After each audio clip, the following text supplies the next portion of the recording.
俺は曲を書くチャリこぎすぎツルドフランス東京から飛び立つ成田か羽田お金の雨を降らす Allô? Faites pas attention aux éléments sonores qui se trouvent derrière moi, ou plutôt autour de moi. Et cette fois-ci, je sais pas si vous arrivez à le voir, il commence à faire nuit, c'est génial. Et il y a un autre truc qui a changé, cette fois-ci, j'ai pas de Blackpink cette fois-ci, mais du Naruto. Avec les villages qui sont là, du moins les signes des villages, l'autre bras aussi. Je vais juste filmer en extérieur pour l'intro et l'outro. Je voulais parler de quelque chose, c'était...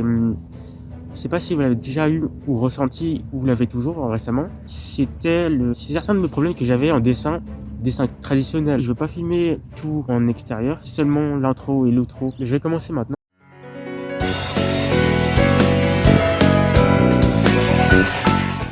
La précipitation, c'est l'un de mes problèmes dans l'art traditionnel, car je rush trop vite pour terminer mes dessins. Non que je veuille vite y finir et passer à d'autres dessins, mais je prends pas assez de temps pour de bien peaufiner mon art.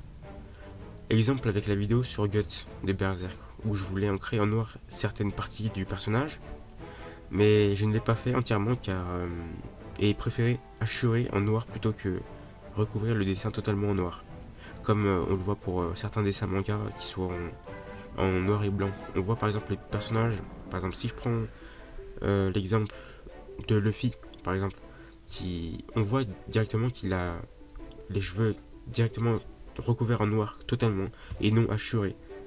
Là c'est le problème avec moi, c'est que je préfère rusher que de prendre le temps de bien tout mettre en noir, ce qui prend plus de temps. Et je pense que l'on aurait pu apprécier le dessin s'il était fait de manière plus approfondie. C'est un réel travail de patience, mais cette précipitation ne s'applique pas qu'à ma façon de dessiner, mais à d'autres petites choses dont je parlerai un peu plus après.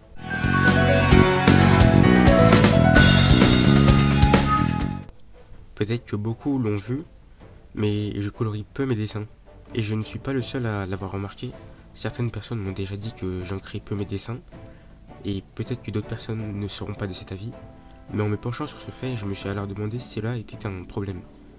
Car comme je l'ai dit au début sur le fait de ne pas assez prendre de temps et de rusher sur mes dessins, je pourrais très clairement dire que ce fait soit aussi possible avec l'ancrage, du moins pas l'ancrage mais le coloris de mes dessins. Pardon, je confonds l'ancrage et le coloriage. C'est-à-dire que je vais pas assez prendre le temps de bien colorier, de prendre bien le temps de colorier, de rajouter des espaces d'ombre avec le coloriage sur mes dessins. Et ainsi, j'en reviens encore au fait que c'est un entraînement sur la patience et la prise de plus de temps pour rendre le dessin encore meilleur.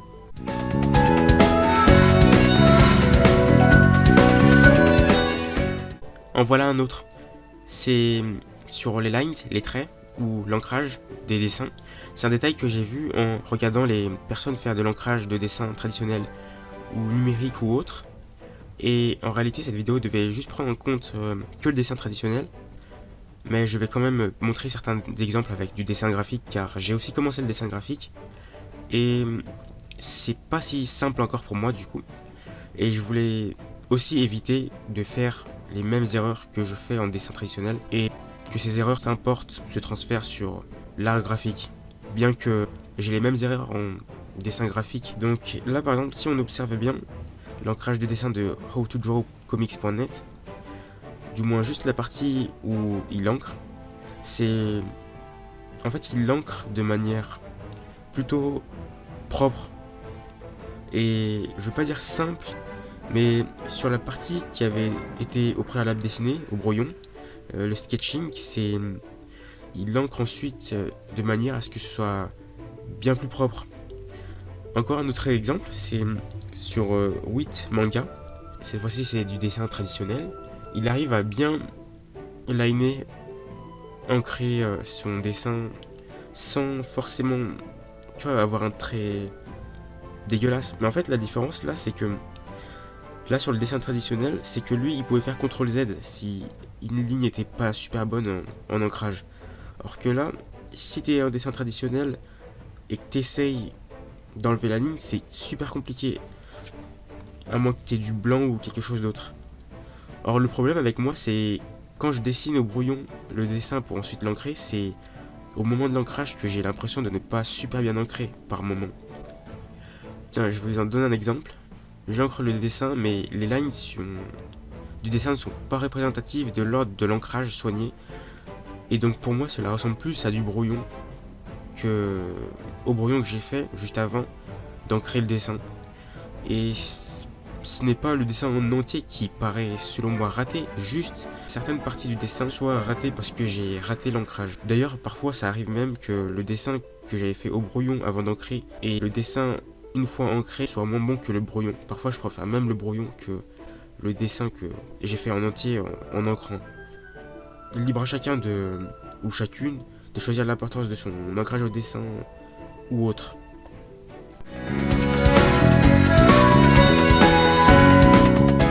Basique que j'ai le plus de problèmes, comme le dessin au crayonné, même si en soi j'ai pas réellement de problème avec le crayonné, donc, hormis le fait que le facteur précipitation peut y entrer, l'ancrage et le coloring, ces éléments basiques du dessin traditionnel ou autre, hein, pas que, mais je voulais surtout me concentrer sur le dessin traditionnel.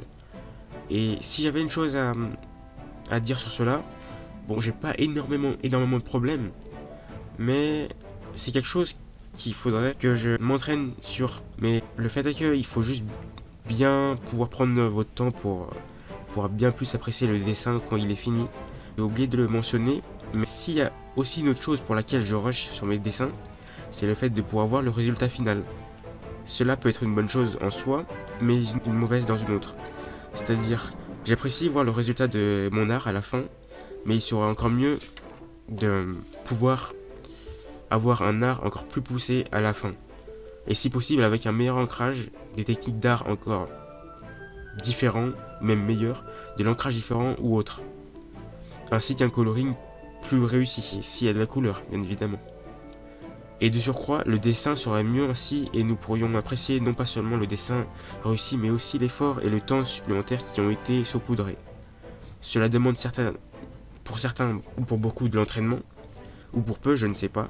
Et selon moi, d'autres petits éléments si dressants pour que, je l'espère, un meilleur résultat pour tout le monde. Je pense que c'était tout ce que j'avais à dire. Dites-moi si j'ai mal dit certaines choses, ou que j'aurais pu ajouter des choses ou non. Voilà ce que j'avais à dire sur les défauts en art traditionnel. D'ailleurs, est-ce que vous ressentez la même chose par rapport à ça? Et s'il y a d'autres choses que vous avez comme défaut par rapport à ça? Et ah oui, j'avais encore oublié une chose avant de terminer là-dessus. C'était quand je parle dans certaines de mes vidéos de mon assistante Illusion. En fait, elle porte deux noms en fait, simplement. Soit je l'appelle Illusion, soit je l'appelle tout simplement Fantasy. C'est tout ce que j'avais à dire. Sur ce, c'est tout ce que j'avais à dire en fait. Ouais, c'est tout ce que j'avais à dire. Prenez soin de vous et goodbye. D'ailleurs, pour Illusion, je vais l'améliorer, je vais trouver des trucs pour elle du coup. Et ouais, c'est ça. Bon, goodbye. Yo, you got it?